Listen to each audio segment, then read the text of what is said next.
இந்திய அரசியல் சாசனம் நம்ம தமிழ்நாட்டில் இருக்கிற எல்லாருக்குமே கொடுத்துருக்கிற உரிமையில் ரொம்ப ரொம்ப முக்கியமானது ஓட்டிங் ரைட், வாக்குரிமை.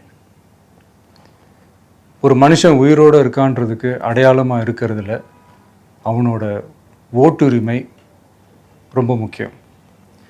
அதனால தான் voting is not only our right but also our life.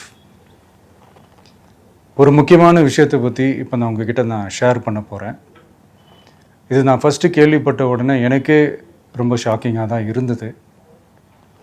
இப்போ நான் பேசிகிட்ருக்கிற இந்த நேரத்தில் தமிழ்நாட்டில் இருக்கிற நம்ம யாருக்குமே ஓட்டு போடுற உரிமையே இல்லைன்னு சொன்னால் நம்புவீங்களா?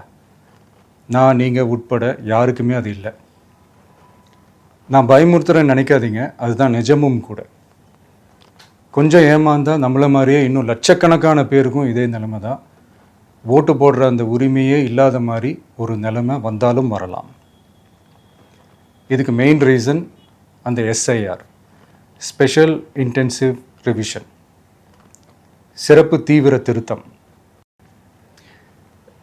இப்போது இந்த எஸ்ஐஆர் நம்ம தமிழ்நாட்டில் எப்படி ஒர்க் ஆக போகுது? கடந்த ஜனவரி மாதம் எடுத்த அந்த கணக்கெடுப்பில் 6,36,00,000 வாக்காளர்கள் நம்ம தமிழ்நாட்டில் இருக்கிறாங்க. ஆனால் அவங்க யாருக்குமே இந்த ஓட்டு போடுற உரிமையே இல்லை. அந்த பிஎல்ஓன்னு சொல்லுவாங்க, பூத் லெவல் ஆஃபீஸர்ஸ், வாக்குச்சாவடி நிலை அலுவலர். அவங்க தான் வீடு வீடாக போய் அந்த ஃபார்மை கொடுப்பாங்க. அதை நம்ம ஃபில்அப் பண்ணி கொடுக்கணும். அதை தேர்தல் ஆணையம் அதை எடுத்துகிட்டு போய் அதை ஸ்க்ரூட்டினைஸ் பண்ணி அது எல்லாமே கரெக்டாக இருக்கான்னு செக் பண்ணி பார்த்ததுக்கப்புறம் அந்த வாக்காளர் பட்டியலை வெளியிடுவாங்க. அந்த வாக்காளர் பட்டியலில் நம்ம பேர் இருக்கணும், அப்போ தான் நம்மளால் ஓட்டு போட முடியும். அந்த புது பட்டியல் வர்ற வரைக்கும் நம்ம வாக்காளர்களான்றது அது உறுதியே செய்ய முடியாது.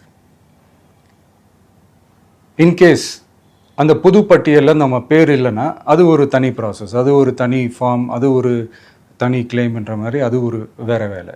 ஸோ இந்த மாதிரி நிறைய சிரமங்கள் குழப்பங்கள் இருக்கிறதுனால மக்களுக்கு இது மேலே ஒரு கன்ஃபியூஷன் ஒன்று இருக்குது. இது என்ன வெரிஃபிகேஷனா இல்லை ஒரு மறைமுக ரீரெஜிஸ்ட்ரேஷனா இல்லை இது ஒரு நியூ ரெஜிஸ்ட்ரேஷன் மாதிரியே தானா அப்படின்ற மாதிரி நிறைய கன்ஃபியூஷன் இருக்குது.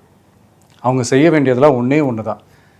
இந்த மாதிரி வீடு வீடாக போய் அந்த என்யூமரேஷன் ஃபார்ம் நம்ம ஃபில்அப் பண்ணி கொடுக்கும்போது அதுக்கான அக்னாலேஜ்மெண்ட்டை அந்த பிஎல்ஓ அந்த ஆஃபீஸர்கிட்ட இருந்து நீங்கள் வாங்கிக்கணும். அது ரொம்ப ரொம்ப முக்கியம்.